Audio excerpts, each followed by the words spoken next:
Assalamualaikum warahmatullahi wabarakatuh. Saya Rini Noviantisari, angkatan 2018. Nah, di sini kita akan coba membahas mengenai regresi logistik dengan menggunakan FUSE.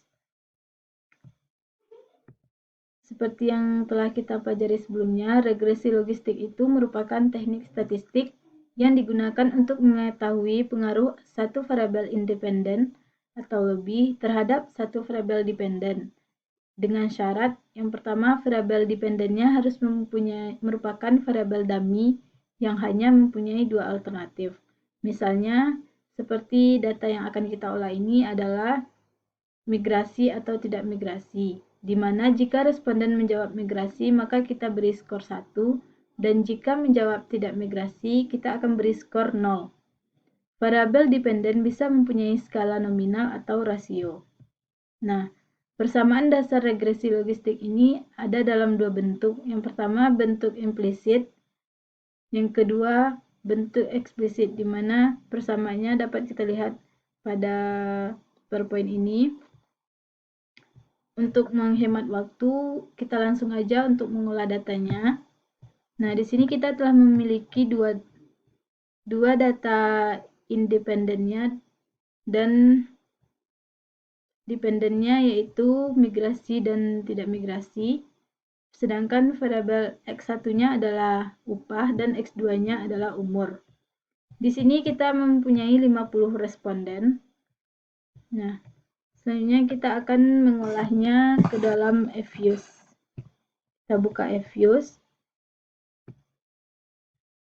Di sini karena word structure tipenya adalah unstructured, karena kita mempunyai 50 responden, kita masukkan observasinya 50 responden. Oke. Nah, kita masukkan datanya, kita input datanya seperti biasa. Klik empty, kita copy datanya.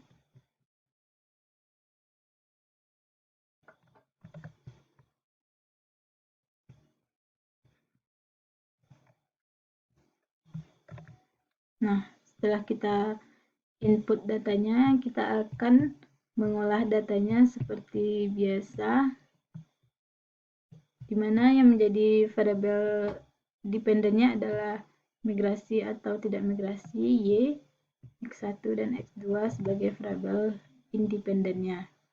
Kita ambil open as equation. Nah, di sini kita masukkan estimasinya seperti biasa, Y, konstanta, X1 dan X2. Nah, di sini bedanya, karena kita menggunakan logistik, maka estimation settingnya kita ambil metodenya adalah binary choice, di mana di sini ada logit, probit, dan extreme value. Kita klik. Nah, kita menggunakan logistik, kita ambil logit. Oke. Nah, di sini akan muncul hasilnya.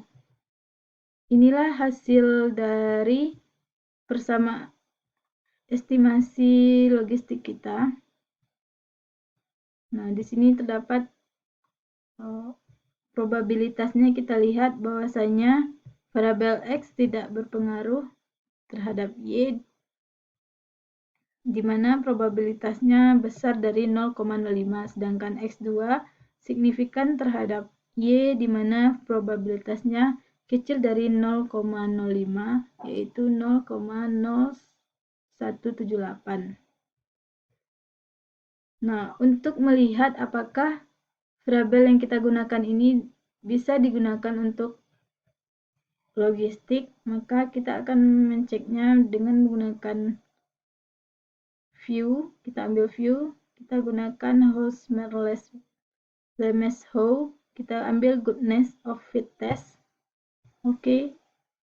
Nah, di sini tidak usah kita rubah. Kita lanjut oke. Nah, di sini kita dapatkan bahwasanya uji goodness of fit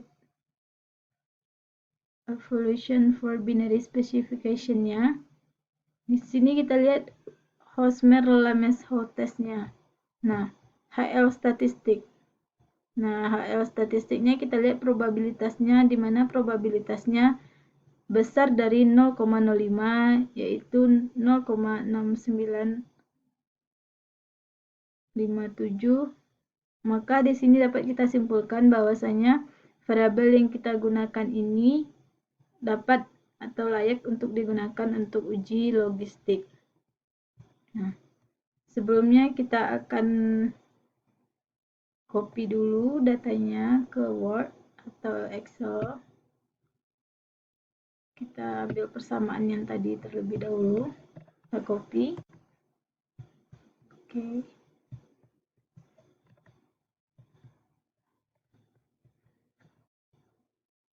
Selanjutnya kita juga bisa melihat representation-nya. Nah, di sini terdapat persamaan. Nah, persamaan ini adalah estimasi sama dengan persamaan ini menggambarkan dari hasil estimasi yang kita gunakan tadi. Nah, di mana angkanya sama dengan angka koefisien dari setiap variabel. Nah, kita lihat X1-nya 0,1866. Kita lihat di sini 0,1866 dengan X2-nya. Nah, untuk hasil persamaan logistik ini, kita lihat biasanya kita di sini menggunakan Z statistik. Kita dapat membandingkannya melalui probabilitas atau Z statistiknya. Nah, selain itu, untuk mengetahui berapa besar peluang dari variabel ini, kita dapat menggunakan dengan Excel atau secara manualnya. Terlebih dahulu kita copy dulu hasil dari logistik yang kita buat tadi. Kita taruh di sini saja. Oke. Nah, di sini kita sudah dapat hasilnya.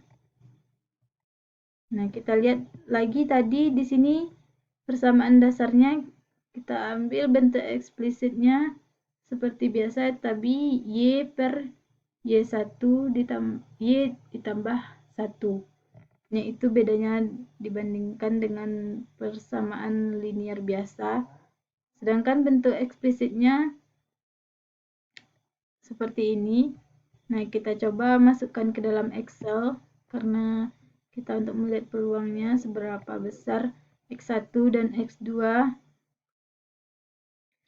dapat digunakan atau menggambarkan pilihan responden antara migrasi atau tidak migrasi. Nah, kita langsung saja untuk melihatnya.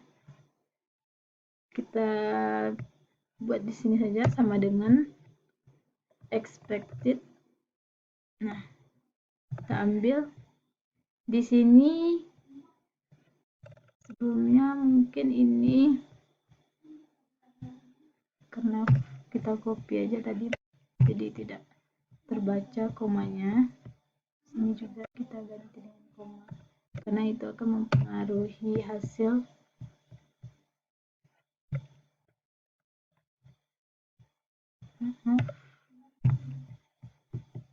Nah, kita langsung saja cari.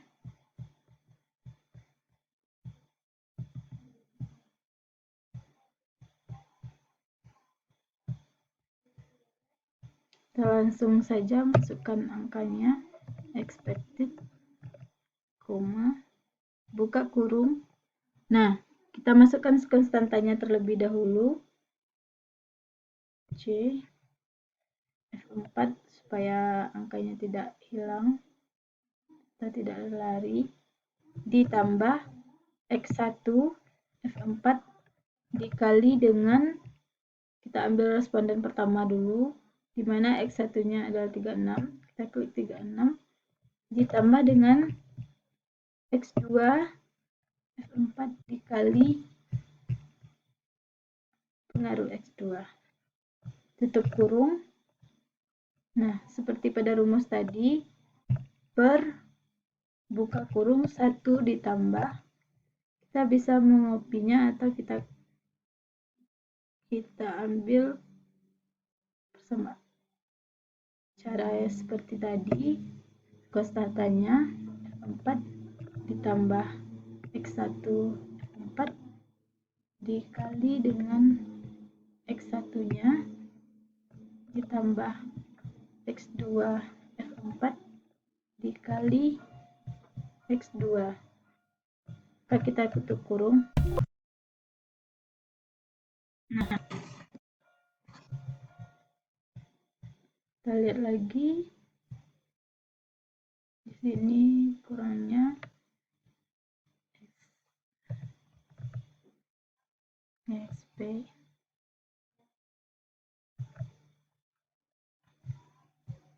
Maka kita tutup kurung.